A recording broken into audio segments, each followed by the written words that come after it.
il y a 30, 40 ans, à l'époque de nos parents, en fait, ils faisaient un job parce qu'ils faisaient ce job-là et parce qu'ils n'avaient pas d'autre choix. Là, aujourd'hui, les autres personnes ont un autre choix. Et cet autre choix, on peut y répondre au sein de l'entreprise au cours de toute une vie. Donc, on peut répondre au moment de vie, aux différentes envies par rapport à cette évolution et cet accompagnement. Comment l'IA permet ça ? Là où l'IA apporte aujourd'hui, c'est pas va apporter, elle le fait déjà aujourd'hui. En fait, il y a un premier point qui est, comme on le disait, aujourd'hui, quand on regarde la donnée RH, très souvent, elle est dans différents systèmes, dans des fichiers Excel, dans des fichiers Word, où on essaye d'agréger la donnée, mais on n'arrive jamais à reconstituer une donnée cohérente, homogène, synchronisée et centralisée pour un collaborateur, pour une équipe et pour toute l'entreprise. Donc, je pense qu'un premier sujet sur lequel les RH peuvent avoir du ROI assez rapidement, c'est ne serait-ce que centraliser la donnée. C'est avoir un outil, une seule source de vérité qui potentiellement agrège toutes les données et permet de dire, en fait, tel collaborateur ou telle collaboratrice a fait ça, a ce type de compétences, a un écart de compétences sur tel et tel sujet par rapport à ce qui est attendu par rapport à son poste, a postulé, aime bien ce type d'opportunité ou d'emploi ou de job, et voilà comment on peut l'accompagner et l'aider à se développer avec tel et tel contenu de formation. Donc ça, c'est aujourd'hui quelque chose qui est déjà existant et qui permet aux équipes RH d'avoir une source de données. Et ça fait gagner un temps phénoménal. Le Barbu qui parle RH, c'est du miel dans vos AirPods. Bienvenue dans le monde du RH qui bouge et qui prépare aujourd'hui le monde de demain. Moi, c'est Nico. Je travaille dans les RH depuis plus de 15 ans. Et je vous partage mon expérience à travers des clés et des interviews super stimulantes. Et pour nous accompagner, ce podcast est soutenu par Le Figaro Emploi et a été produit dans leur magnifique studio parisien. Vous êtes prêts à attacher vos ceintures ? C'est parti !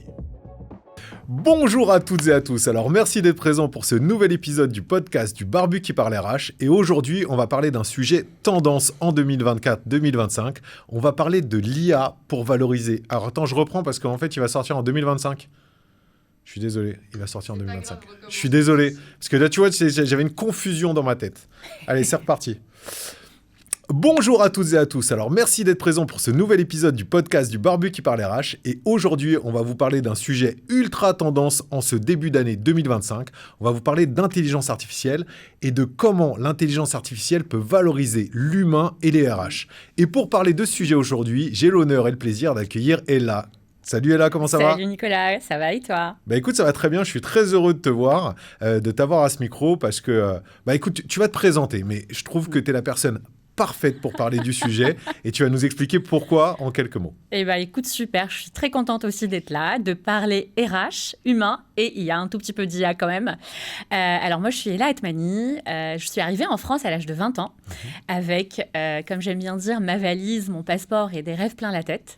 Donc moi, j'ai étudié en France, j'ai fait une école d'ingé. Donc ça fera partie des sujets qu'on va aborder aujourd'hui, mais je faisais partie de le petit pourcentage de jeunes femmes dans une école d'ingé. Et ensuite, j'ai bossé pendant 10 ans dans le conseil en stratégie et RH et dans un Big Four. Donc, j'ai adoré faire ça. Et ensuite, j'ai constaté que dans le monde du travail, il y avait des gros enjeux de transformation, de restructuration, d'attente générationnelle et notamment des apports de l'IA et des transformations que l'IA va apporter tant dans notre façon de vivre que dans notre façon de travailler, d'intégrer une entreprise et puis derrière de pouvoir grandir dans celle-ci. Et donc voilà, j'ai cofondé Palm, qui est une plateforme de gestion des compétences et des carrières basée sur l'IA. Et notre mission, c'est d'accompagner à la fois les entreprises pour devenir des entreprises beaucoup plus agiles, beaucoup plus inclusives et qui offrent la meilleure carrière à chacune et chacun de ses collaborateurs grâce à l'IA, qui augmente évidemment la productivité des équipes RH. Et puis de l'autre côté, on permet à chaque collaborateur, à chaque collaboratrice de pouvoir montrer, valoriser ses compétences et pouvoir se développer au sein de l'entreprise de façon très personnalisée. Donc en quelques mots, tu nous as expliqué pourquoi tu étais parfaite pour le sujet et c'est trop cool. Et on va parler de ce sujet-là pendant tout le podcast, du fait de savoir comment aujourd'hui, en fait, l'IA peut réussir à combiner toute l'importance du développement humain au sein de l'entreprise pour le développement du business au final. C'est un peu ça, tu vois, ce basculement aujourd'hui, et on va en parler, il est vraiment du fait que les RH commencent à devenir des vrais business partners. de l'entreprise, ce qui n'était pas le cas il y a encore quelques temps, et c'est vraiment un basculement qui est en train de s'effectuer, et grâce à des outils comme Palm, et grâce à des évolutions que l'IA peut permettre, ça va être encore plus simplifié. Mais avant de rentrer dans le vif du sujet, j'aimerais bien te poser une question, parce qu'on en a parlé en off, on le sait et tout. Tu es une femme, tu es dans la tech, tu gères une entreprise, comment ça se passe ? Écoute, moi, je suis plutôt de l'école qui voit de l'optimisme et du positif, même dans les moments les plus difficiles. Donc, je vais commencer déjà par ce constat. Évidemment, être femme dans la tech aujourd'hui est pas quelque chose de très facile. C'est-à-dire que quand on regarde juste les chiffres, on n'est pas très nombreuses. Aujourd'hui, il n'y a que 17% de femmes qui dirigent des startups dans la tech en France. C'est extrêmement faible. Et on en parlait en off. Je crois que le chiffre, ça doit être 12% de femmes qui dirigent des entreprises de plus de 250 collaborateurs. Exactement. Et quand tu passes sur des grands groupes, on doit être à 6%. Il y a 3 femmes qui sont juste à la tête du CAC 40. Enfin, c'est ahurissant, quoi. Tu vois. Et pourtant, on est plus de 50% sur cette planète. Je trouve ça dingue. Je suis désolé, à chaque fois, je trouve ça dingue. Et effectivement, la vraie question qui se pose, et on en parlait aussi en off, c'est est-ce que la société, avant même qu'on soit sur le marché du travail, elle nous bloque dans des conditions, dans des statuts, dans des cases et dans un parcours potentiellement déjà tracé où on ne prend pas trop de risques en tant que femme, ou est-ce que c'est plutôt la société qui, une fois qu'on est entrepreneur, ne nous donne pas, ou en tout cas ne nous aide pas avec les mêmes outils, le même accompagnement, le même support qu'on pourrait offrir à des entrepreneurs qui, effectivement, ont 25 ans, qui sortent de grandes écoles de commerce et qui entreprennent dans la tech. Donc voilà, moi je pense qu'il y a les deux aspects. Mais une fois qu'on a fait ce constat-là, la vraie question, c'est de se dire aujourd'hui, pourquoi il y a uniquement 17% de femmes qui entreprennent dans la tech ? Est-ce qu'il n'y a pas assez de rôle modèles pour les inspirer, pour leur donner envie de se lancer et de prendre des risques ? Parce qu'effectivement, entreprendre, c'est prendre des risques, et tu l'es aussi, donc tu sais à quel point c'est une philosophie de vie qui est complètement différente. Et de l'autre côté, quand on analyse également les chiffres, aujourd'hui, dans le monde, il n'y a que 2% des fonds qui sont déployés pour des startups qui sont dirigées exclusivement par des femmes. Un petit peu plus quand on est sur des équipes mixtes, 17%. En France, on est autour de 5%. Donc, quand on regarde les chiffres, effectivement, même si on applique tous les ratios, toutes les proportionnalités qu'on veut, évidemment, comme il n'y a pas assez de femmes CEO, il y aura moins de fonds qui seront déployés mathématiquement. Mais une fois qu'on a dit ça, qu'est-ce qu'on peut faire collectivement pour à la fois que les choses changent aujourd'hui, mais surtout qu'on prépare un avenir meilleur pour nos filles qui vont arriver sur le marché dans les 10 prochaines années, dans les 20 prochaines années. Ce qu'il y a d'hallucinant, c'est qu'en gros, on s'aperçoit qu'il y a un blocage des deux côtés. C'est-à-dire qu'il y a un blocage du côté de la représentation des rôles modèles dont tu parles, qui font que la société, en fait, conscrit un petit peu les femmes à un certain rôle qui n'est pas celui de chef d'entreprise, ce qui est juste dingue.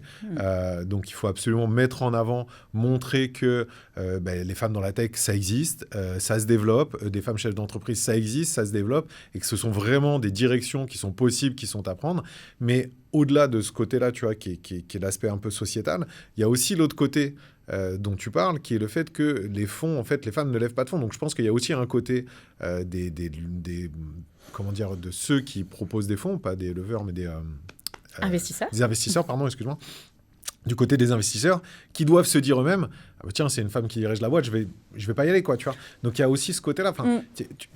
C'est ça qui est hallucinant, c'est que la société, en fait, ne pose pas, que ça soit d'un côté ou de l'autre, ne pose pas la femme comme crédible pour diriger une entreprise, et encore moins dans la tech.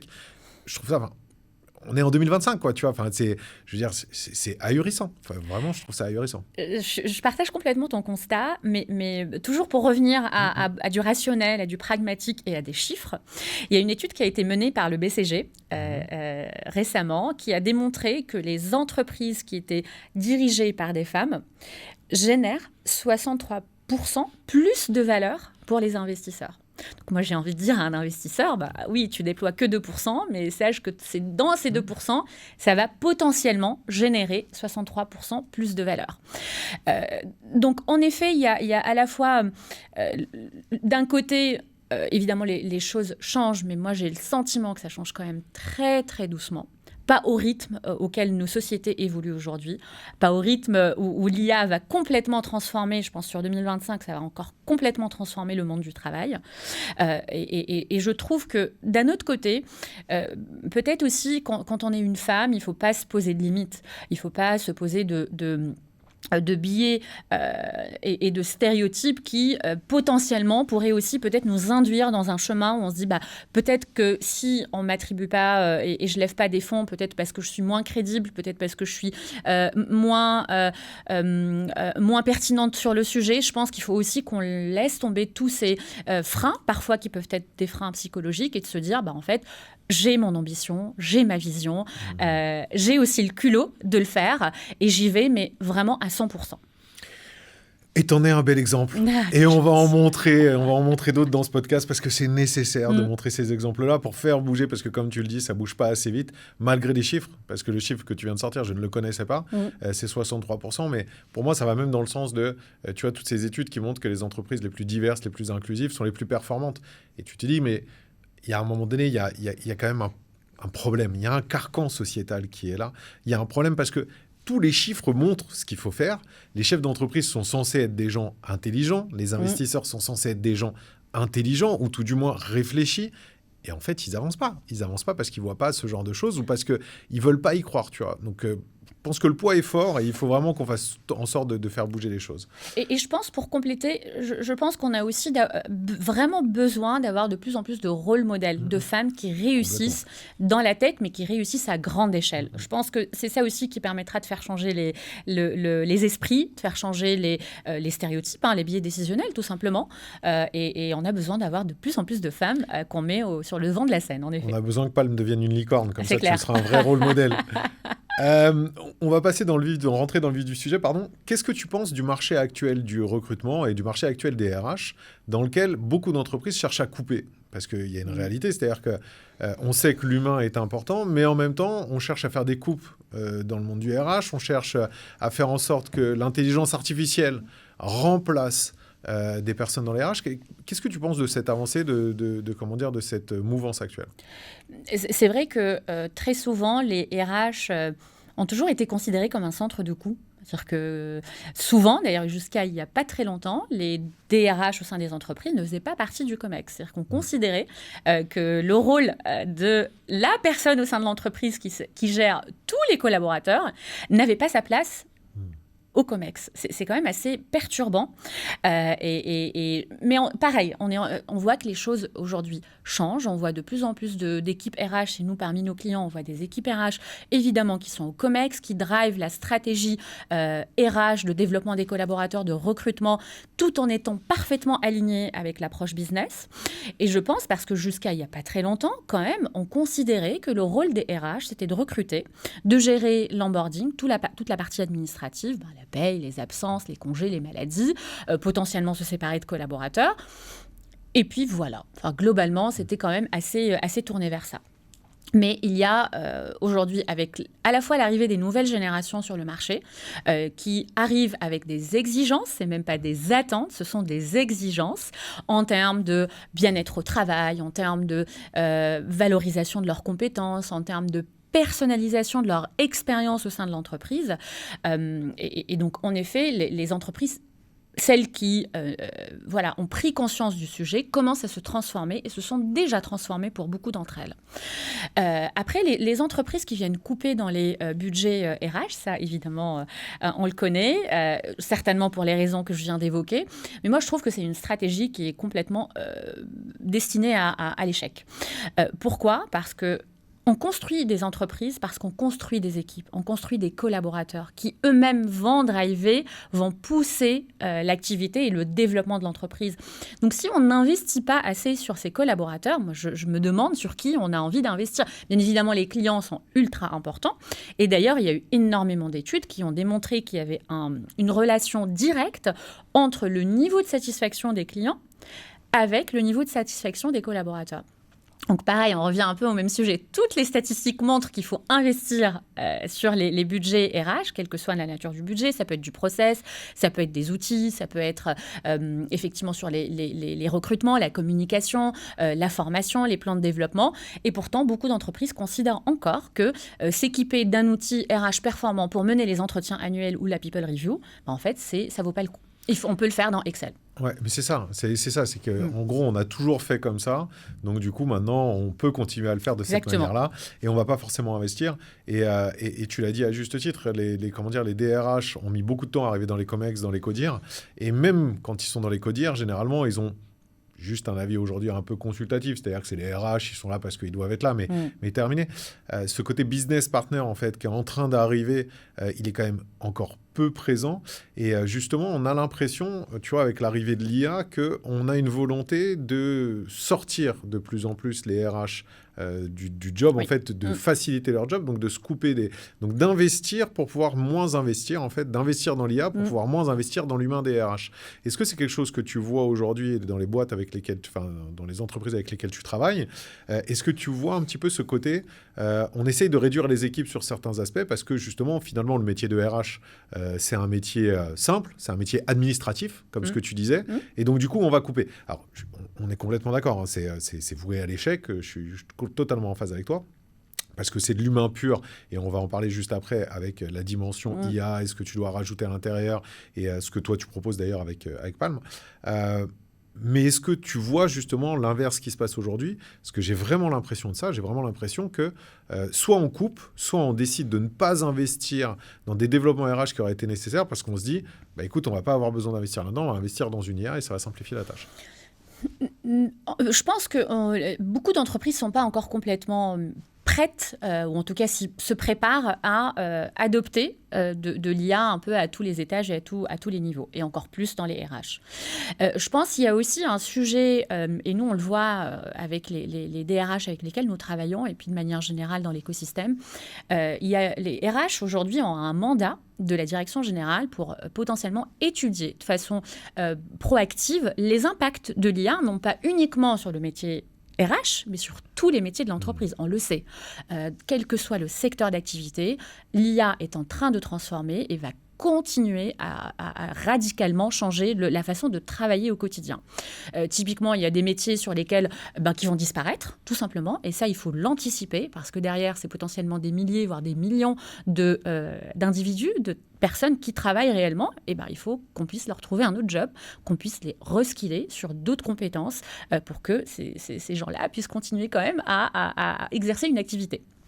Il y a d'autres métiers sur lesquels on va remarquer une augmentation de la productivité parce que l'IA agit comme un copilote qui nous permet de faire notre job de façon encore plus rapide, encore plus agile et encore plus accélérée.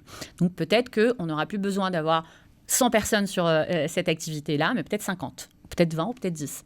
Donc, tous ces changements, il faut les anticiper, il faut les étudier. Il y a aujourd'hui beaucoup de RH qui ont un mandat d'étudier les impacts de l'IA sur les métiers de manière générale. Mais pour pouvoir le faire, on ne peut pas le faire effectivement comme ça à la main en se disant, avec une boule de cristal, quel métier va disparaître et quel métier va être augmenté par l'IA. Donc, ça remet quand même le rôle des RH au centre des opérations. Ça, c'est un premier sujet. L'autre sujet, c'est que ce qu'on voit également en termes d'attente des équipes RH, c'est en effet, pour certaines, c'est coupé dans les budgets, mais pour d'autres, c'est mieux s'équiper pour être encore plus productive et encore plus performante. Typiquement, pareil, il y a toujours des chiffres, parce que c'est ça qui permet d'avoir la réalité. Il a été démontré que les entreprises qui investissent dans l'expérience de leurs collaborateurs, donc dans toute l'expérience de manière générale, process, outils et tout ce qui va autour, remarquent une augmentation de leur chiffre d'affaires de 22%. C'est quand même énorme. Moi, si demain, effectivement, une entreprise veut augmenter de 22% ses activités, c'est pas de recruter plus, c'est pas d'aller sur des marchés internationaux, c'est vraiment de s'occuper, de prendre soin de ses collaborateurs, mais de façon authentique. Et donc, tout ça, effectivement, il y a aussi un rôle des équipes RH et des DRH aujourd'hui pour démontrer la valeur du métier de l'humain, de la gestion de l'humain et que on ne peut pas le faire avec... on est en 2025, on ne peut pas continuer à utiliser les méthodes des années 80-90 ou début des années 2000 pour gérer le monde du travail de 2025 avec ChatGPT derrière. Enfin, c'est impossible. T'as pas l'impression qu'il y a une sorte de dichotomie en fait de monde du travail qui va vraiment dans deux directions différentes. C'est-à-dire qu'en gros, ce monde du travail qui part sur le côté « je vais me servir de l'IA pour avoir besoin de moins de personnes, pour essayer de rationaliser les coûts ». Et l'autre monde du travail qui se dit « je vais avoir besoin de l'IA et je vais me servir de l'IA pour améliorer l'ensemble de mon process ». Alors, produit bien évidemment, mais l'ensemble de mon process interne, l'ensemble de mon expérience collaborateur, l'ensemble de ces choses-là. T'as pas l'impression qu'il y a un petit peu dans ton discours, en fait, j'ai un peu cette impression-là, que t'as des personnes, on utilise l'IA de manière complètement opposée, en fait. C'est-à-dire que dans un objectif complètement opposé, l'objectif final est d'être plus performant, d'avoir plus de comment dire, un plus gros business, d'avoir plus de CA et ainsi de suite, plus de marge ou ce qu'on veut. Mais dans deux manières de faire qui sont vraiment totalement manichéennes, quoi. Oui, très souvent, effectivement, soit on est du côté de l'IA, c'est le copilote, ça va venir augmenter la productivité et faire gagner du temps, anticiper, personnaliser, enfin tous les avantages qu'on connaît à l'IA aujourd'hui, pas que côté RH, de manière générale au niveau de l'entreprise. Et de l'autre côté, effectivement, j'utilise l'IA parce que je vais couper des jobs et des postes et forcément, je vais faire des économies, donc je vais augmenter mes marges. Moi, je pense qu'il faut faire les deux. Clairement, quel que soit le secteur d'activité dans lequel l'entreprise opère, elle va être impactée par les deux aspects. Soit ça va venir augmenter, soit ça va venir complètement faire disparaître des métiers. Il faut qu'on en soit toutes et tous conscients et qu'on puisse l'anticiper.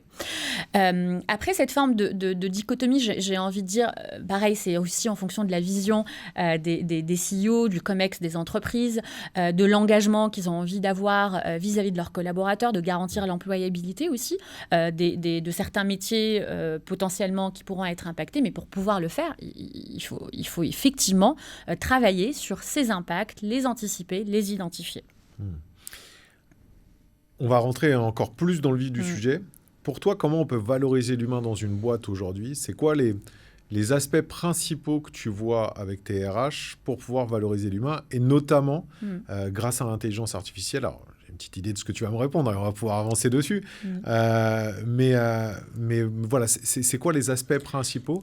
Tu as parlé à juste titre de l'expérience collaborateur, du fait que les boîtes qui travaillaient bien leur expérience collaborateur avaient une valorisation, je sais pas, de plus 22%. Plus 22% de leur chiffre d'affaires, mais je sais pas, j'avais vu un baromètre Parlons RH, je sais pas si tu le sors de ça ou d'une autre étude, mais une étude Parlons RH qui montrait justement tout ce côté prise en compte de l'expérience collaborateur, prise en compte de politique, de développement du collaborateur au sein de l'entreprise, qui était ultra importante justement pour le développement de la boîte.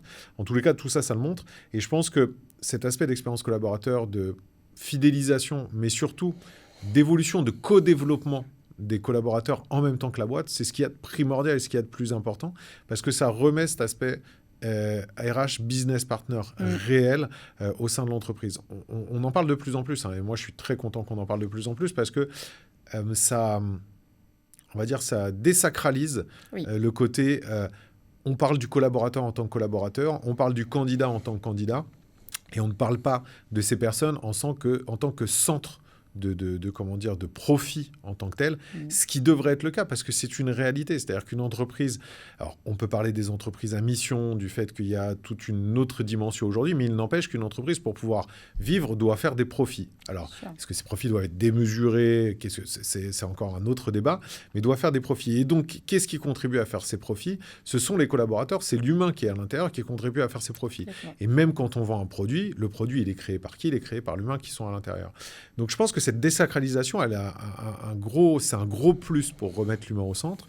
Mais du coup, voilà, la question c'est qu'est-ce que pour toi on peut faire aujourd'hui et comment l'IA peut accompagner pour remettre cet humain au centre, chose qui est au départ quand même un petit peu antinomique, parce qu'on parle d'intelligence artificielle pour remettre l'humain au centre des entreprises. Effectivement, je pense que les apports et la valeur ajoutée de l'IA, elle peut se mesurer à double niveau. Moi, je pense que côté équipe RH, l'IA clairement permet d'automatiser, de digitaliser, de traiter de la donnée en masse et de faire gagner du temps. Ça, c'est le point primordial. C'est vraiment un copilote au quotidien auprès des équipes RH pour leur libérer du temps sur des tâches qui sont aujourd'hui à faible valeur ajoutée. Et justement, ce temps libéré, l'idée, c'est de pouvoir le consacrer à l'humain dans des interactions réelles, dans des interactions authentiques, dans des interactions comme ça, en face à face. Et effectivement, je pense que vraiment, les entreprises, les équipes RH qui vont louper ce virage, vraiment, elles ne seront plus attractives demain. Ni pour attirer les talents, les meilleurs talents, encore moins pour les fidéliser et les garder motivés, engagés, ainsi de suite. Donc ça, c'est un premier volet. Je pense que l'autre volet, évidemment, peut aussi se mesurer côté manager. C'est-à-dire que les managers aujourd'hui, nous, on le voit chez nos clients, il y a un très fort enjeu sur l'accompagnement des managers dans leur mission à la fois de faire grandir leurs équipes, mais évidemment tout en répondant à des enjeux business, parce que l'objectif in fine d'une entreprise et d'un manager, c'est d'atteindre des objectifs business qui permettent de servir l'activité de l'entreprise. Donc de la même façon, en équipant les managers avec des outils qui leur permettent en temps réel de comprendre leurs collaborateurs, de pouvoir les accompagner, de pouvoir les détecter là où il y a aussi et anticiper potentiellement là où il y a des déviances en termes de performance, en termes de compétences attendues, en termes de besoins de développement, voire même de détecter des signaux de désengagement. Tout ça œuvre pour que les managers et les RH travaillent ensemble pour faire gagner du temps, mais en même temps anticiper tous les risques et être dans l'humain. Tu as des idées d'outils à proposer sur le côté manager pour accompagner les managers ou... Évidemment, Palm, nous, on a toute une brique qui a été pensée autour du rôle du manager en tant que relais de la politique RH. C'est-à-dire que comment on positionne le manager entre l'équipe RH qui a une stratégie, des process, une vision aussi, et en même temps les collaborateurs qui vont pouvoir bénéficier de cette stratégie. Vraiment, le rôle du manager est assez clé là-dedans. Et puis pour revenir en effet sur les apports de l'IA dans l'amélioration de l'expérience collaborateur, moi, je dirais qu'aujourd'hui, ce qu'on voit et les attentes sur le marché du travail, c'est je veux être valorisé, moi, en tant qu'individu, en tant que personne. Je veux qu'on comprenne mes compétences, qu'on puisse m'aider à les développer. Je veux avoir de la visibilité sur ma trajectoire de carrière au sein de l'entreprise. Et effectivement, si à un moment donné, je fais le tour de mon job, j'ai envie de pouvoir peut-être aller sur autre chose. Voilà, ça, c'est une réalité. Il n'y a pas une seule personne, je pense, aujourd'hui dans les RH qui va contredire les attentes des collaborateurs aujourd'hui sur le marché. Pour pouvoir faire ça, je pense que l'IA, moi je suis même convaincue que l'IA peut apporter cette dimension de personnalisation qui est attendue. Cette dimension de pouvoir détecter ces signaux, de pouvoir proposer des recommandations qui fit avec telle personne et peut-être pas avec l'autre personne. De pouvoir aussi être dans une...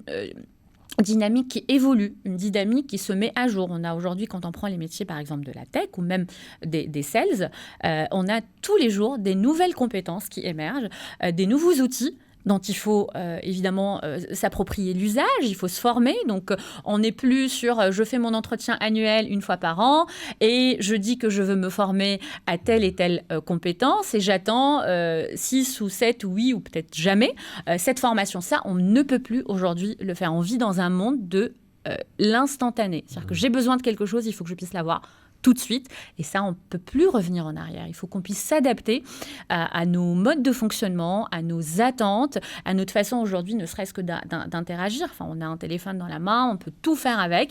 Il faut qu'on puisse aussi s'adapter et adapter les outils qui sont déployés au sein des entreprises à l'usage auquel on est habitué. Ce qui est intéressant, c'est que ça répond quand même à une certaine catégorie de personnes de jeunes générations aujourd'hui, et même de notre génération, parce que c'est une tendance qui a conquis un peu tout le monde, de ces slashers, ces fameux slashers qui passent d'un job à un autre, qui passent d'un... Et ça répond, là, ce dont tu parles, ça répond un peu à ça. C'est-à-dire qu'aujourd'hui, on a tendance à dire, bon, ben voilà, je suis dans un job, je m'embête, je m'en vais. Sauf que si jamais tu fais... c'est Jessica que j'ai interviewée il n'y a pas longtemps qui me disait si tu fais ou non, c'est Caro que j'ai interviewée si tu fais de la persuasion. Donc, en gros, si tu réussis à comprendre en amont les personnes avant de savoir ce dont elles ont besoin, ça leur permet de pouvoir derrière, ça te permet toi de pouvoir derrière être proactif par rapport à leurs envies. Et si jamais tu réussis à faire ça, bah, tu coupes quelque part ce slash au milieu de tout ça. C'est-à-dire que alors, tu coupes pas forcément l'herbe sous le pied, parce que l'idée n'est pas de retenir. On est revenu aussi ces derniers temps sur le côté rétention, qui n'est pas forcément un bon mot, parce que c'est un mot qui est un petit peu péjoratif par rapport au côté collaborateur. C'est plus de la fidélisation. Tu vas plutôt le fidéliser en lui disant, écoute, voilà, je sais que ton job évolue, je sais que les compétences évoluent. En plus, encore plus dans la tech, si on parle de la tech, l'étude de l'OCDE qui montre qu'aujourd'hui, une compétence dans la tech a une durée de vie d'à peu près 18 mois. Donc, c'est-à-dire que tu peux prévoir un peu ces évolutions, donc être proactif sur le sujet, donc être en constante stimulation par rapport à tes collaborateurs. Et ça, c'est quelque chose de super intéressant. Et même au-delà de ça, par rapport à ce dont tu parles, ce côté reconversion ou changement de trajectoire, tu peux aussi pas le prévoir potentiellement, parce que ça, c'est plutôt un côté un personnel de tes collaborateurs, mais tu peux y répondre. C'est-à-dire que tu peux dire, OK, tu as envie de changer de trajectoire, pour quelles raisons ? Qu'est-ce qui te donne envie ? Qu'est-ce que tu as envie de faire ? Où est-ce que tu veux aller ? Et qu'est-ce qu'on peut te proposer ? Peut-être tu ne pourras rien proposer, mais si tu peux proposer quelque chose, au moins, tu auras la main pour pouvoir voir si c'est faisable et donc conserver ton collaborateur. Et donc proposer, comme tu le dis, un parcours de vie au sein de l'entreprise et donc un parcours de développement du collaborateur au sein de l'entreprise. C'est là où je suis complètement d'accord avec tout ce que tu dis et que pour moi, c'est un changement qui est extraordinaire que l'IA permet. Et après, je te poserai une autre question justement là-dessus, qui est le fait de dire, je vais créer un parcours de vie qui va être un parcours de vie optimal pour la personne au sein de l'entreprise. Chose qui est complètement différente de ce qui pouvait se passer dans le passé. Il y a 30, 40 ans, à l'époque de nos parents, en fait, ils faisaient un job parce qu'ils faisaient ce job-là et parce qu'ils n'avaient pas d'autre choix. Là, aujourd'hui, les autres personnes ont un autre choix. Et cet autre choix, on peut y répondre au sein de l'entreprise au cours de toute une vie. Donc, on peut répondre au moment de vie, aux différentes envies par rapport à cette évolution et cet accompagnement. J'en suis persuadé et je suis complètement d'accord avec toi. Pour moi, c'est un vrai truc d'avenir, une vraie notion d'avenir que l'IA propose. Mais alors, je vais te poser une question plus technique.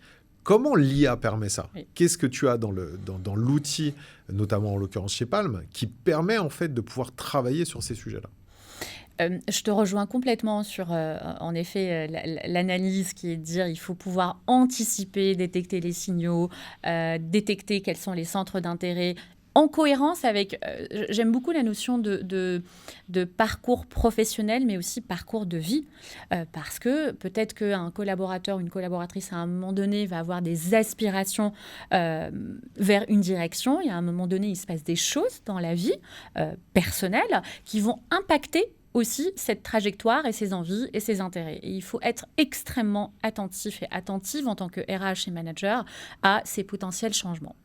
Pareil sur le terme rétention. D'ailleurs, je pense que c'est une traduction de l'anglais qui est talent retention, où on dit rétention, mais on retient pas, on fidélise en effet les collaborateurs. Je te rejoins complètement. Là où l'IA apporte aujourd'hui, c'est pas va apporter, elle le fait déjà aujourd'hui. En fait, il y a un premier point qui est, comme on le disait, aujourd'hui, quand on regarde la donnée RH, très souvent, elle est dans différents systèmes, dans des fichiers Excel, dans des fichiers Word, où on essaye d'agréger la donnée, mais on n'arrive jamais à reconstituer une donnée cohérente, homogène, synchronisée et centralisée pour un collaborateur, pour une équipe et pour toute l'entreprise. Donc, je pense qu'un premier sujet sur lequel les RH peuvent avoir du ROI assez rapidement, c'est ne serait-ce que centraliser la donnée. C'est avoir un outil, une seule source de vérité qui potentiellement agrège toutes les données et permet de dire, en fait, tel collaborateur ou telle collaboratrice a fait ça, a ce type de compétences, a un écart de compétences sur tel et tel sujet par rapport à ce qui est attendu par rapport à son poste, a postulé, aime bien ce type d'opportunité ou d'emploi ou de job, et voilà comment on peut l'accompagner et l'aider à se développer avec tel et tel contenu de formation. Donc ça, c'est aujourd'hui quelque chose qui est déjà existant et qui permet aux équipes RH d'avoir une source de données. Et ça fait gagner un temps phénoménal. L'autre point sur lequel l'IA apporte de la valeur, c'est effectivement de pouvoir détecter les besoins en termes de développement. Par exemple, comme je disais, détecter là où il y a des écarts de compétences. Aujourd'hui, quand on met un collaborateur en condition où il y a un écart de compétences sur des compétences clés pour bien exercer son job, on le met en difficulté. Donc ça, plus vite on est capable de l'identifier, plus vite on est capable d'y remédier avec les actions ciblées, évidemment, plus on met les collaborateurs en condition de réussite et de performance au final. Performance opérationnelle et évidemment financière au final. L'autre point qui est important, et nous on l'a intégré, on fait pas mal de recherches là-dessus, c'est de pouvoir détecter ce qu'on appelle les signaux faibles de désengagement ou de risque de départ. Parce que très souvent, quand on est manager ou RH, on est dans le flow du quotidien, il se passe plein de choses qu'on peut voir et d'autres qu'on ne peut absolument pas détecter, jusqu'au jour où un collaborateur vient vous voir le matin et vous dit en fait, je vais démissionner. Évidemment, si en plus c'est un talent qui a du potentiel, qui performe super bien et pour qui on voyait plutôt une trajectoire de carrière assez dingue au sein de la boîte, c'est encore plus décevant de ne pas l'avoir anticipé. On ne peut pas toujours l'anticiper, évidemment. Donc, en effet, aujourd'hui, nous, on travaille sur des modèles qui permettent de détecter des patterns de comportement potentiellement qui donneraient des signaux de risque de départ. Parmi ces patterns, on va dire, en fait, un collaborateur qui fait 2 années de suite une demande de mobilité, qui n'est pas honoré, en fait, c'est quelqu'un qui va quitter l'entreprise. C'est-à-dire que si on ne les honore pas, en fait, c'est quelqu'un qui est en recherche active. De la même façon, quand on regarde en effet des signaux de un niveau de performance, par exemple, qui décroît d'une année à l'autre ou d'atteindre des objectifs qui décroît d'un semestre ou d'un trimestre à l'autre. Là, pareil, ce sont des signaux qu'on ne voit pas comme ça de l'extérieur, parce que peut-être qu'on a, en tant que RH, on a en moyenne entre 200 et 300 collaborateurs à gérer, à accompagner. En tant que manager, on peut en avoir 10 comme on peut en avoir 30 ou 40 ou même plus. Donc en effet, aujourd'hui, l'IA permet de détecter et de mettre ces sujets en face des managers et des équipes RH pour pouvoir intervenir, anticiper. Et puis l'autre point qui, je pense, est très important, on ne peut plus aujourd'hui proposer aux collaborateurs, quelle que soit leur génération, peut-être un peu moins les générations qui, effectivement, sont sur le marché du travail depuis 20, 25, 30 ans. On ne peut plus proposer une carrière qui est monotone, qui est la même. Tu commences dans le parcours commercial, tu finis ta carrière dans le parcours commercial, sachant qu'on sait que tout en haut, tout le monde ne peut pas devenir le directeur commercial de l'entreprise. Donc voilà, on est aussi aujourd'hui en train de proposer d'autres typologies de parcours. Tu peux commencer dans le commercial et aller vers le produit, vers la tech. Si à un moment donné, tu as envie d'aller vers la tech, il faut que l'entreprise puisse accompagner les collaborateurs. Et je pense à un point qui est important, c'est vraiment de pouvoir à la fois détecter ces signaux, mais aussi libérer du temps, vraiment libérer du temps, parce que nous, on le voit, les équipes RH sont submergées, sont en permanence quand même dans un mode de j'éteins les feux, en mode oui, il y a eu X% de taux d'attrition, j'ai un manager qui veut tout de suite recruter 10, 15, 20, 30 personnes, donc on est en permanence en train de recruter, on n'a pas le temps de se poser, poser les vraies questions de pourquoi les gens partent. Et ça, en effet, l'IA aujourd'hui permet de libérer du temps pour le consacrer à ce type d'actions qui sont plus terrain et plus humaines.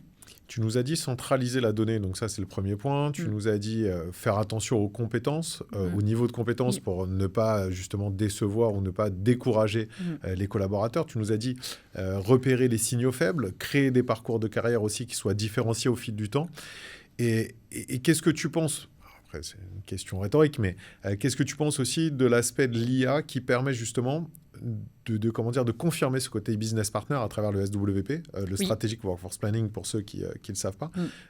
Donc le fait de se dire, OK, mon entreprise, mon chef d'entreprise avec le RH ont une vision de l'entreprise de demain, ou plutôt mon chef d'entreprise a une vision de l'entreprise de demain. On y accole le RH qui doit corroborer cette vision de l'entreprise de demain pour dire effectivement, avec ce que tu envisages d'un point de vue business, il faut qu'on y attribue telle partie, telle compétence, tel job et ainsi de suite. Et du coup, de se dire, OK, comment on fait pour amener notre équipe d'aujourd'hui, 2025, à l'entreprise qu'on veut en 2030. Et donc, du coup, l'IA peut aussi faciliter ce genre de choses à travers tous les aspects dont tu as parlé, mais à travers aussi un aspect de développement des formations par rapport aux compétences qu'on a. Et donc, du coup, pas de prédiction, mais de planification d'évolution. Complètement. Effectivement, on voit aujourd'hui que les équipes RH qui vont chercher à s'équiper, à automatiser les process sont celles qui ont qui ont endossé ce rôle de business partner. C'est-à-dire que, en effet, l'idée du rôle des RH, c'est d'aligner, de comprendre les besoins du business et de pouvoir constituer les équipes qui vont permettre de répondre à ces enjeux business. Parce qu'autrement, encore une fois, on rentre dans le cercle de RH admin, que je pense même les RH n'aiment pas faire au final. Je pense que quand on s'oriente vers ce type de métier, c'est de se dire comment je peux accompagner les collaborateurs pour qu'ils puissent évidemment se sentir bien, se développer, mais en même temps répondre aux enjeux de l'entreprise. Parce qu'au final, on fait quand même partie d'une activité qui doit se développer, qui doit générer du profit, de la rentabilité et de la croissance. Et en effet, sur le sujet que tu évoques, qui est la planification stratégique, pour résumer en 2 mots ce que c'est effectivement de se dire quelles vont être les prochaines activités que l'entreprise va lancer sur les 2, 3, 10 prochaines années, peut-être pas 10, parce qu'aujourd'hui, on ne peut plus. Effectivement, il y a quelques années, on pouvait faire des plans stratégiques sur 10 ans. Aujourd'hui, je pense que si on arrive à en avoir un sur 2 ans, c'est très optimiste. Et effectivement, de se dire comment je peux préparer mon entreprise, donc mes talents, mes collaborateurs, pour être au niveau et pour bien performer sur ces nouveaux jobs, sur cette nouvelle activité. Et pour pouvoir le faire, encore une fois, le point de départ, on ne peut pas planifier si on ne sait pas d'où on part. Donc si on sait d'où on part, on saura où est-ce qu'on veut aller et comment on peut aligner les actions et les plans de développement pour y arriver de façon la plus efficace, encore une fois, et la plus agile possible. C'est pour ça que j'insistais énormément au début sur... Pour pouvoir avoir ce rôle de HR Business Partner, il faut comprendre les compétences des collaborateurs. Si on ne les maîtrise pas, on navigue un peu dans le noir. C'est-à-dire qu'on ne sait pas qui a besoin d'être formé sur quoi et pourquoi on a besoin de former ces équipes ou ces personnes-là. Si on ne sait pas de quoi le business a besoin, en termes de compétences, d'expertise, on ne saura pas y arriver. Et aujourd'hui... Il y a d'ailleurs tout un courant, notamment dans les pays anglo-saxons et aux États-Unis en particulier, qui affirme que la compétence est la nouvelle monnaie du monde du travail. C'est-à-dire que les entreprises qui auront compris ça, qui auront compris que la valeur de leur entreprise, c'est la valeur de toutes les compétences qui composent celle-ci, elles auront les clés de la réussite. Mais ça ne suffit pas, encore une fois. On est d'accord, mais ce que je trouve super intéressant, tu vois, c'est tout ce que tu viens de dire. C'est-à-dire qu'on est sur le chemin, pour moi, du co-développement. Et pour moi, le co-développement, c'est l'avenir de l'entreprise et de la société. C'est l'avenir de la remise au centre de l'humain, de la remise au centre de l'humain, au centre des prérogatives. Parce que justement, on va se dire comment on fait pour développer notre boîte en développant les gens. Et donc, du coup, comment on fait pour développer les gens en développant notre boîte. C'est vraiment dans un système de co-développement qui remet le lien entre les deux, quoi. C'est-à-dire qu'on n'est plus décorrélé. On n'est plus en mode à se dire, OK, on développe notre boîte et puis on prendra les personnes qui sont bien avec et puis si elles ne sont pas bien, on les bouge, ainsi de suite. Non, c'est... On part tous ensemble et on arrive tous ensemble. Et ça, je trouve ça ultra important, ultra intéressant. On a parlé de tout ça, c'était trop cool, mais j'ai une question. Quelles sont les étapes pour pouvoir mettre ça en place ? Parce qu'au final, c'est bien, tu vois, de parler de tout ça, mais il y a des prérequis et on le sait. Est-ce que toute entreprise peut se lancer là-dedans ? Est-ce qu'il y a des prérequis d'avoir des chefs de projet qui doivent être vraiment dessus ? Est-ce que pour toi, c'est aussi un état d'esprit à avoir ? Est-ce que c'est une vraie volonté ? C'est quoi les prérequis et c'est quoi les premières étapes à franchir ? Parce que là, toutes les personnes RH qui peuvent t'écouter, peuvent se dire c'est super génial, mais moi, j'en suis absolument pas là. Effectivement, il y a un certain nombre de prérequis et le premier prérequis, c'est une volonté forte de la part de l'équipe RH, enfin du ou de la DRH de l'entreprise. C'est de se dire, si je veux avoir cette casquette de HRBP, de réussir à attirer les bons talents, de les fidéliser, de pouvoir les accompagner pour se développer, on ne peut plus utiliser les mêmes process qu'il y a 15 ou 20 ans. Enfin, vraiment plus du tout. Ce ne sont plus des méthodes qui sont aujourd'hui valides et qu'on peut continuer à déployer. Et pour pouvoir y arriver, il faut aussi investir. Donc, il faut aller chercher, défendre un budget. Je parle même pas d'outils. Vraiment, quand je parle d'investir, c'est investir du temps d'abord. Et je te rejoins complètement sur la nécessité d'avoir, et on le voit, il y a de plus en plus d'entreprises aujourd'hui qui ont des responsables, des directeurs, de directrices de développement RH, qui ont cette casquette-là et qui font le lien entre le business et les RH. Il faut aller chercher le budget, il faut investir du temps et évidemment des moyens. Et ça, évidemment, il faut qu'il y ait un sponsorship de la direction générale. C'est-à-dire que les CEO Nous, on a des clients qui ont inscrit dans leur vision d'entreprise de devenir une entreprise qui gère les RH et business par la compétence. Il y a aujourd'hui des entreprises et des CEO qui ont compris l'importance de ce sujet, l'importance aussi de l'IA pour transformer leur métier et le métier des RH, et qui disent, nous, d'ici X années, on veut devenir cette entreprise. Il y en a de plus en plus quand même. Donc, il y a à la fois le sponsorship, la volonté et la conviction des DRH pour y investir du temps et des moyens et des ressources. Et effectivement, il faut aussi avoir quelqu'un au sein de l'équipe RH qui puisse porter le sujet. Même pour une équipe une entreprise de 100 collaborateurs ou évidemment de 10 000 ou 100 000 collaborateurs, il faut qu'il y ait un champion ou une championne qui porte le sujet. Effectivement, et pour pouvoir y arriver, je pense qu'il faut d'abord commencer par les bases. Encore aujourd'hui, beaucoup d'entreprises ne sont pas équipées, ne sont pas outillées pour mener ne serait-ce que les entretiens annuels, les entretiens de performance, qui ne sont pas encore équipés pour pouvoir faire tout ce qui est revue de performance annuelle, donc quel est le niveau de performance, de potentiel des collaborateurs, comment on peut accompagner ceux qui sont potentiellement identifiés comme futurs leaders, ceux qui sont identifiés comme core talent, et c'est très bien, et ceux potentiellement avec qui on n'arrive pas à les faire progresser. Qu'est-ce qu'on fait ? Il faut avoir le courage aussi de pouvoir statuer de façon très juste sur les différents profils et de façon très personnalisée. Donc ça, c'est un premier volet qui est extrêmement important. Il y a encore aujourd'hui des entreprises qui ne vont pas avoir une lecture commune, unique et unifiée de qu'est-ce qui est attendu sur le job, par exemple, d'un sales.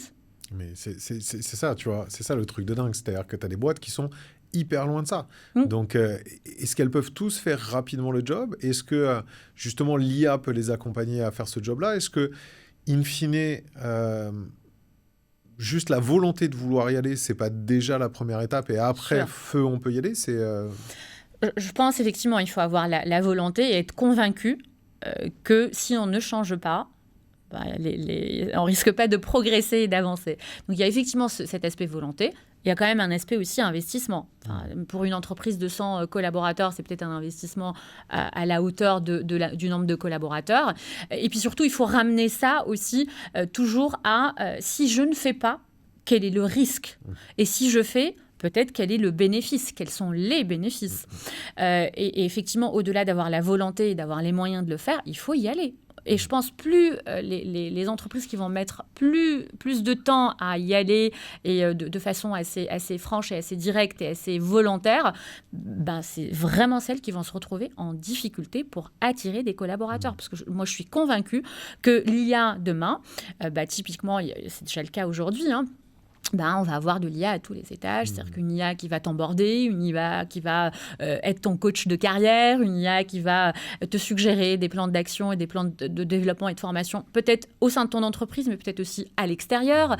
Une IA qui va potentiellement c'est déjà le cas, mais qui va recruter, qui va aller chercher, sourcer les profils. Donc, le paysage quand même RH est en train de se transformer et va continuer à être transformée de façon assez radicale. Donc, plus vite les entreprises vont adopter ces outils, ces process vont se moderniser, plus vite elles pourront se continuer à se développer et à exister. Je pense que c'est ça, le truc qu'il faut se dire et qu'il faut dire aux personnes qui nous écoutent, c'est de se dire, il faut y aller. Il faut y aller, il faut se lancer, il faut avoir la volonté. Alors, le vrai prérequis, c'est de mettre les moyens humains pour le faire. Oui. Ça, c'est le premier prérequis. Et ensuite, bien évidemment, mettre aussi des moyens dans des outils, que ce soit des outils comme Palm ou autre, mais de mettre les moyens dans des outils, de se dire, OK, on y va, on se lance. Et il ne faut pas attendre de tout avoir. Parce que si on veut attendre de tout avoir, on n'y va jamais. Si on veut avoir des job desks qui soient parfaites, on ne les aura jamais. Non. Si on veut avoir une cartographie des compétences qui est parfaite, on ne l'aura pas, surtout pas sans l'IA.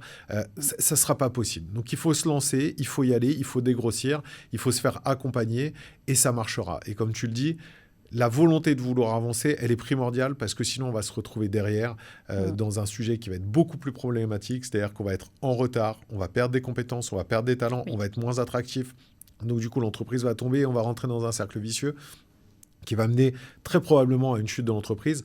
non pas potentiellement parce qu'on n'aura pas pris le champ de l'IA, je pense, mais plus parce qu'on n'aura pas pris le champ de l'évolution, du changement, qui peut se faire à tout niveau. Il ne faut pas faire peur aux gens. Si jamais on ne part pas et on ne s'équipe pas d'outils d'IA, ce n'est pas ça qui va faire que l'entreprise va obligatoirement chuter. C'est juste que l'IA aujourd'hui sert et aide réellement à pouvoir faciliter ces évolutions qui sont en cours et qui ne sont aujourd'hui plus possible sans elle à partir d'une certaine taille d'entreprise. Il faut être complètement transparent.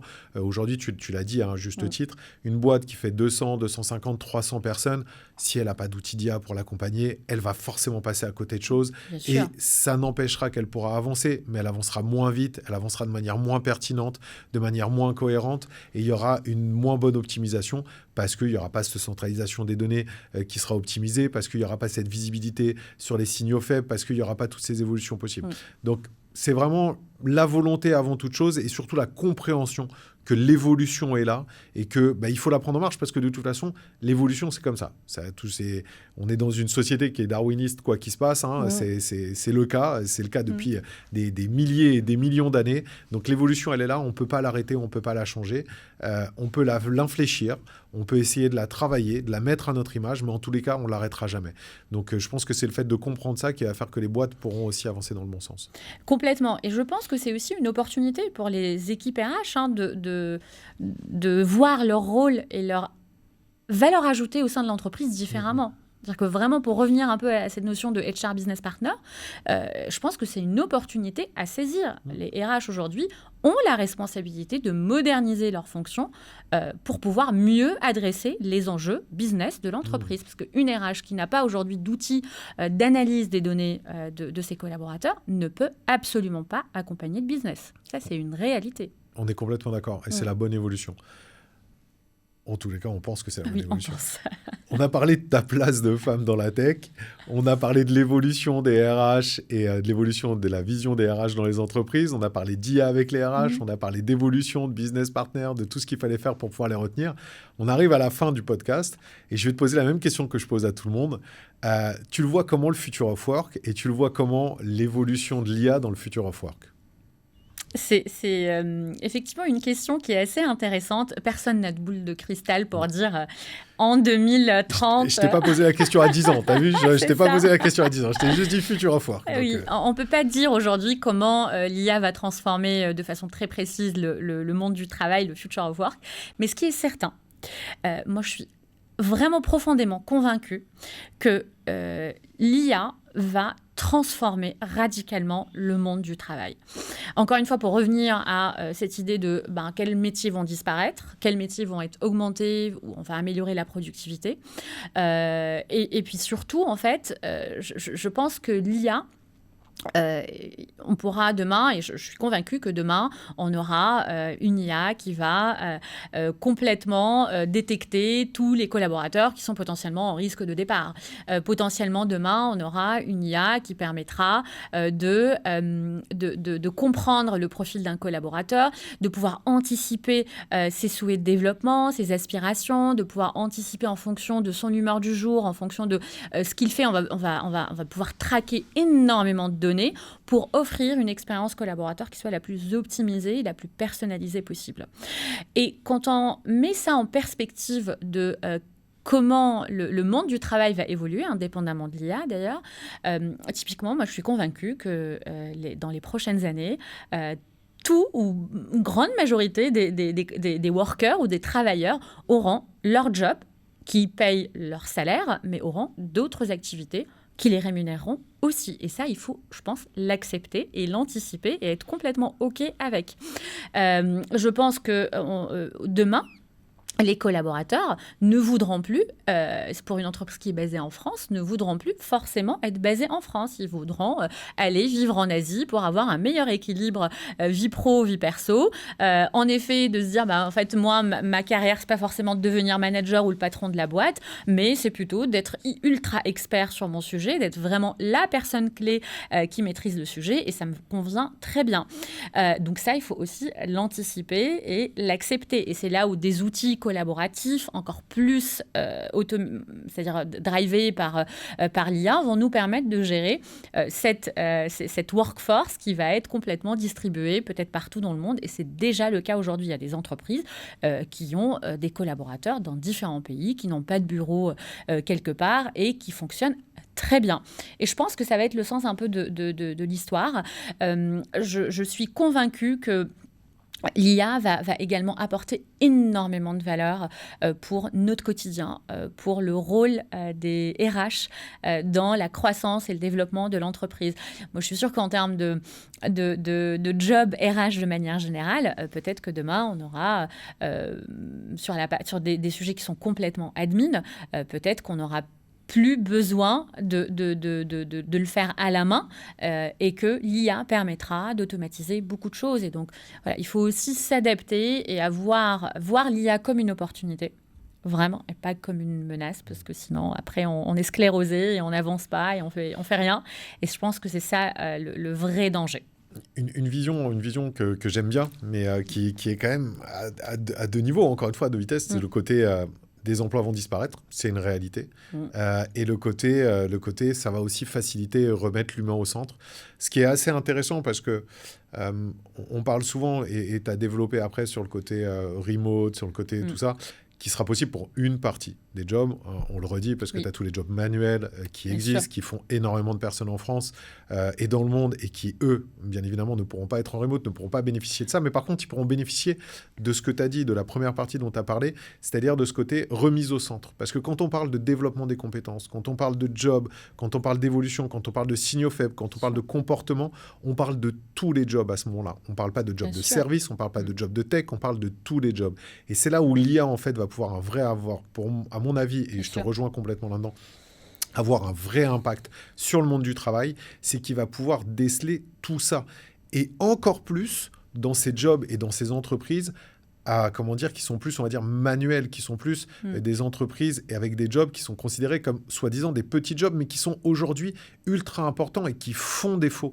C'est-à-dire qu'à mon avis, l'IA va avoir une importance encore plus forte chez eux, parce que ce sont des professions qui sont un petit peu laissées à l'abandon aujourd'hui. On parle souvent d'expérience collaborateur, on parle souvent d'accompagnement, de QVT et compagnie. C'est vrai dans les entreprises de services, c'est vrai dans les entreprises de la tech, c'est beaucoup moins vrai dans les entreprises de jobs un peu plus classiques, manuels, de jobs industriels ou de choses comme ça. Et bien, l'IA aujourd'hui va pouvoir contribuer à ça parce que justement le fait qu'elle facilite le travail des RH dans ces jobs-là va pouvoir justement concentrer les évolutions et les efforts sur ces besoins, ces nécessités de ces personnes. Donc j'aime beaucoup en fait la vision dont tu as parlé parce qu'elle englobe, elle englobe réellement l'ensemble du monde du travail et non pas une partie. C'est-à-dire que l'IA, pour moi, va changer l'ensemble du monde du travail à ce niveau-là. Top. Je trouve ça très cool. Non, super. Je trouve ça très, très cool. Top. Merci beaucoup, Ella, d'avoir été là. J'espère que ça t'a plu. C'était super. Bon, trop cool. Moi, je remercie tous les auditeurs et toutes les auditrices qui nous ont suivis jusqu'au bout.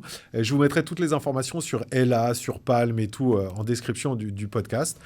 J'espère que ça a été. C'était super. Merci beaucoup pour l'invitation. Merci à toi d'être venu. Et moi, je vous dis à très vite pour un nouvel épisode. Félicitations! Vous avez encore écouté un épisode du Barbu jusqu'au bout. Le Barbu vous donne des clés pour décortiquer le monde du RH d'aujourd'hui et de demain. C'est gratuit et surtout, c'est fait avec le cœur. Le meilleur moyen de nous aider? Vous avez juste à mettre un avis 5 étoiles sur votre plateforme d'écoute préférée. Je compte sur vous et à très vite. Merci encore au Figaro Emploi de soutenir le podcast du Barbu qui parle RH.